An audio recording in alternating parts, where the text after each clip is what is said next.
عمرك سألت نفسك إزاي ممكن تبدأ مشروع كبير من الصفر؟ النهاردة مش مجرد بداية فيديو، دي بداية رحلة جديدة كليا. أنا عبد الرحمن عيد، صاحب قناة Organize Your Life. هنا مش بنتكلم عن التنظيم بس، إحنا هنا بنعيشه. بنحاول نعيد ترتيب حياتنا وأفكارنا وشغلنا خطوة بخطوة وبأسلوب يناسب كل واحد فينا. القناة دي معمولة لأي حد حاسس إن الدنيا بقت أسرع من تفكيره، ولأي حد نفسه يبني نظام يساعده ينجز ويبدع ويعيش براحة أكتر. هتلاقي هنا فيديوهات قصيرة وأفكار عملية وسلاسل تعليمية بتشرح كل حاجة ببساطة، من تنظيم الوقت لإدارة المشاريع لخلق مساحة رقمية تعكس شخصيتك كاملة. أنا مش خبير بيقدم حلول جاهزة، أنا شخص زيك بيعيد ترتيب حياته وبيشارك الرحلة دي معاك.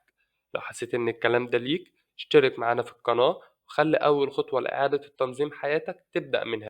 أنا بدأت القناة دي بعد ما حسيت إن كل حاجة حواليا محتاجة تترتب، مش بس الملفات ولا الوقت ولا الأفكار، حتى المشاعر.